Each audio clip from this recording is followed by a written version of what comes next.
Pronto aí, pessoal? Fazer silêncio, olhar para frente, prestar atenção aqui. Sentar a cara nos seus lugares aí, ó.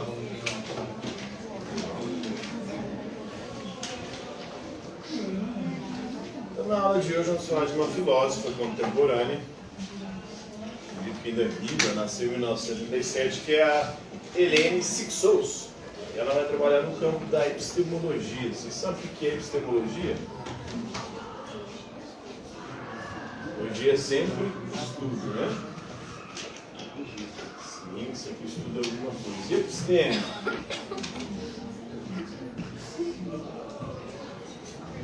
Episteme em grego é conhecimento. Então ela vai trabalhar aí no campo da teoria, do estudo do conhecimento. Principalmente o estudo do conhecimento a partir da perspectiva feminina, do feminismo. Então, a partir da perspectiva das mulheres. É assim que ela vai desenvolver o seu pensamento, a sua filosofia, a sua literatura. E, segundo ela, o pensamento sempre funcionou por oposição. A humanidade, ao longo da sua história, sempre construiu suas ideias e suas teorias por oposição. E uma dessas teorias é a oposição entre homem e mulher.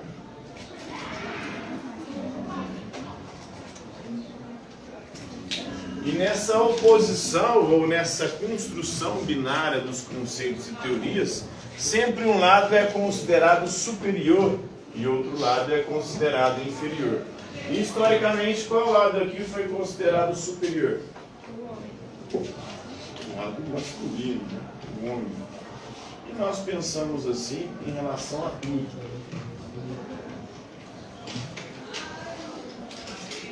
Razão versus instinto, né?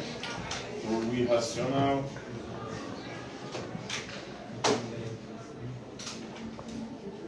Certo e errado. Bem e mal, céu e terra, e assim por diante.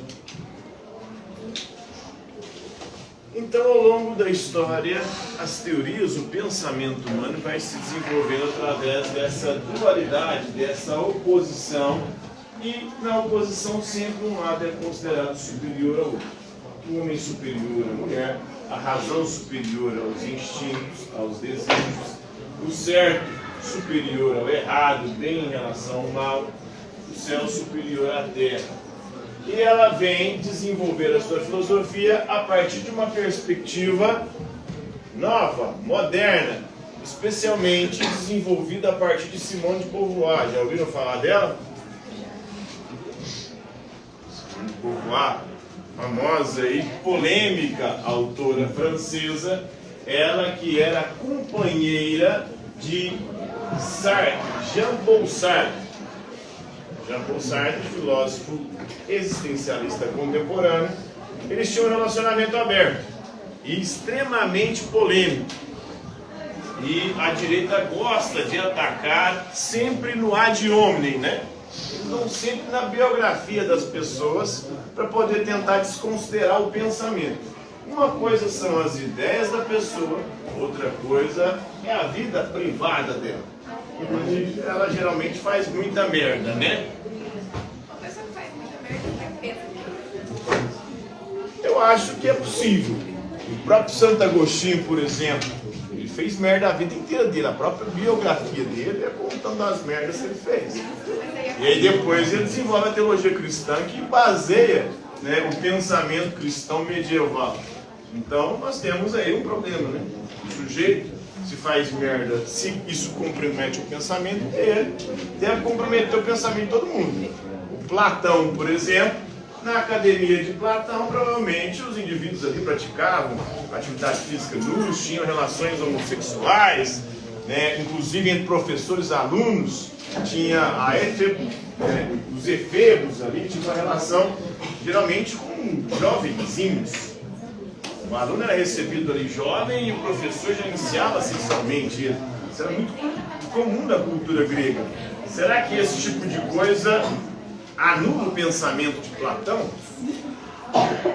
Aí a Simone de Beauvoir, ela tinha relacionamentos com alunas dela. E geralmente cooptava essas alunas para fazer elas terem relação com o Sartre. O Sartre era feio pra caralho, né? E não conseguia arrumar mulher. Aí essa é a biografia dela. Aí eles pegam a biografia para tentar desconsiderar. Quando ela escreve a sua obra, O Segundo Sexo, o que ela está querendo dizer com essa obra? Aí também desvirtuam totalmente e completamente a obra dela. Quando ela diz, por exemplo, que a mulher não nasce mulher, ela torna-se. Isso vem do próprio existencialismo do Sartre. A principal obra do Sartre chama-se O Ser ou o Nada. Nessa obra, Sartre vai dizer o seguinte, essa é a perspectiva existencialista. Para o existencialismo, não existe uma essência, uma natureza que precede e determina a existência. Ou seja, quando a gente nasce, a gente não é nada. Você não é homem nem mulher, vai dizer a Simone de Beauvoir. Por isso a mulher não nasce mulher, ela torna-se mulher. E o tornar-se mulher, principalmente ao longo da história e da cultura humana, ela foi um tornar-se a partir de alguns padrões. Então eles querem determinar como a mulher deve ser. E como que a mulher deve ser por padrão cultural cristão ocidental? Bela, recatada e do lar. Esse é o padrão. Olha. Bela, recatada e o quê? Bela, recatada e do lar. A mulher tem que ser. Do lar. O espaço da mulher é o espaço doméstico. Do homem é o espaço público, o espaço da política. Isso já desde antes, né, do cristianismo, na Grécia Antiga também era assim. As mulheres não tinham espaço. Ela vai dizer isso, que a mulher, historicamente, sempre foi considerada um segundo sexo, um outro sexo, e um sexo inferior. E, por exemplo, a mulher ter características biológicas, ter um útero, a mulher tem que ser mãe. Será que obrigatoriamente a pessoa, por ter algumas características biológicas, ela tem que viver de acordo com aquelas características biológicas? E essas características biológicas, elas não são contraditórias? Por exemplo, a galera, geralmente conservadora, de direita, cristã, diz que órgão excretor não reproduz. E por isso, o ânus não seria um local apropriado para poder se ter relações sexuais. Temos um problema aí, principalmente nos homens, porque biologicamente o ânus para os homens é uma área erógena, porque nós temos a próstata. Então, se mexer ali, o negócio vai dar uma excitação. A natureza nos constituiu assim. Aí, são coisas polêmicas e tem questão biológica envolvida nisso. E será que é mesmo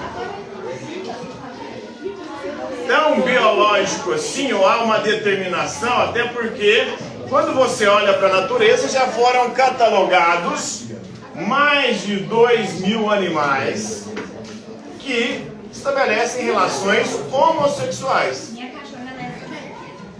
Pois é. Por que a relação homossexual de homem é errada?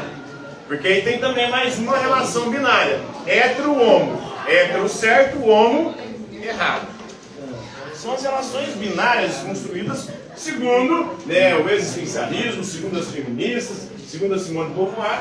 Tudo isso aí construído historicamente. Então, a teoria dela tem grande fundamento se você olhar para a história. Agora, a biografia dela, aí é complicado. O Heidegger, por exemplo, outro filósofo, ele tinha relações com o nazismo, com Hitler. Por causa disso, nós vamos desconsiderar o pensamento de Heidegger. Filósofos como Hegel defendeu Napoleão, outro ditador. O Aristóteles foi professor preceptor de Alexandre o Grande. Alexandre o Grande, que construiu um gigantesco império, e também era um fascínora, né? Temos aí problemas. Então, o segundo sexo de Simone de Beauvoir, pronto, ele vai discutir essas implicações filosóficas da diferença sexual. Principalmente a diferença sexual que coloca a mulher como inferior, como submissa, como aquela que deve ser vera, recatada do lar. E para ela não, a mulher não nasce mulher, ela torna-se. E o tornar-se mulher não pode ser um tornar-se mulher de acordo com padrões que a sociedade predetermina. A mulher, o lugar de mulher, por exemplo, tem até uma frase que é bem inspirada em Simone de Beauvoir. O lugar de mulher não é na cozinha ou em casa, é onde ela... A partir... Aí tem o filme da Barbie também, né, fundamentado em cima disso aí, né? A Barbie vai trabalhar nessa perspectiva, que são a perspectiva das feministas. O que é que as feministas defendem? Que a mulher não é superior nem inferior ao homem. A mulher é só um ser diferente. E ela deve ter a liberdade e o poder de manifestar essa diferença. Outras feministas posteriores vão dizer o seguinte: a mulher, a partir do feminismo, começou a querer tentar ser igual ao homem. Ela não tem que tentar também ser igual ao homem, até porque, biologicamente, e o próprio funcionamento, né, dos nossos neurotransmissores femininos, são diferentes dos homens. Ela funciona numa outra perspectiva, não tanto racional, mas muito mais intuitiva. A mulher é muito mais intuição do que razão. E a própria racionalidade feminina trabalha numa perspectiva diferente do homem. A racionalidade do homem é uma racionalidade de dominação. A da mulher não. A da mulher, a racionalidade feminina, é uma ética mais do cuidado. Então, tudo isso aí vai ser desenvolvido pelo pensamento feminista contemporâneo. Em 62, o antropólogo francês, inclusive, viveu no Brasil e pesquisou os índios, as etnias brasileiras. Ele vai, Claude Lévi-Strauss, escrever uma obra chamada Pensamento Selvagem, onde ele vai estudar as oposições binárias da cultura. Ele vai perceber o seguinte: todas as culturas constroem essas perspectivas binárias. E todas colocam um lado sempre como superior ao outro. E alguns são inferiorizados, né? Vai também questionar essa perspectiva primária ou binária, apesar de que ele vai dizer que é assim que a humanidade se estrutura. Em 1967, o controverso filósofo francês Jacques Derrida publicou a obra Gramatologia, o estudo da gramática, o estudo da linguagem ali, introduzindo o conceito de desconstrução. Para ele, para você compreender um texto, é necessário desconstruí-lo, porque o texto, para o Jacques Derrida, ele já contém em si o germe da sua destruição. Ou seja, todo texto é recheado de aporias. O que é uma aporia? Você sabe? Aporia é um impasse, contradição.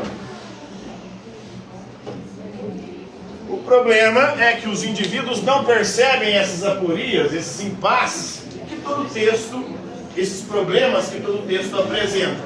E aí eles tomam o texto ao pé da letra. É o chamado fundamentalismo. A galera cristã faz isso com a Bíblia, não, ao lê-la, não percebem os seus impasses, as suas contradições, os seus problemas, mas não só. O marxismo, por exemplo, faz isso também.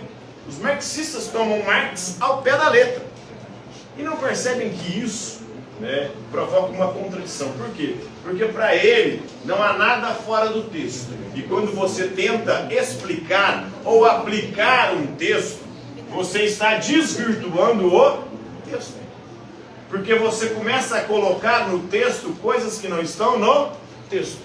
Eu, por exemplo, para explicar isso aqui, estou usando palavras e falando coisas que nenhum desses filósofos falaram em algum momento. Uma ou outra coisa pode ter no texto, mas eu acabo extrapolando para tentar explicar, indo além do que eles falaram, para tentar tornar isso inteligível. Mas ao fazer isso, eu estou me distanciando do texto que esses autores escreveram.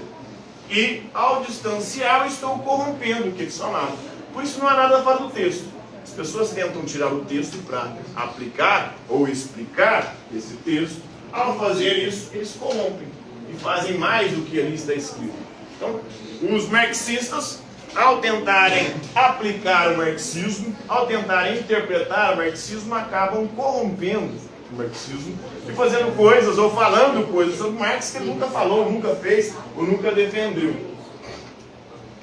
Então, Jacques Derrida vai falar isso na sua obra Gramatologia, introduzindo o conceito de desconstrução, porque a gente precisa desconstruir os textos, perceber os seus impasses, as suas contradições, os seus problemas, para assim compreendê-los. E ele vai falar também dessa estrutura binária, é preciso desconstruí-la. E aí surge a galera desconstruídos, né? O Elo, como é que é? Elo, né? Elites, né? Não.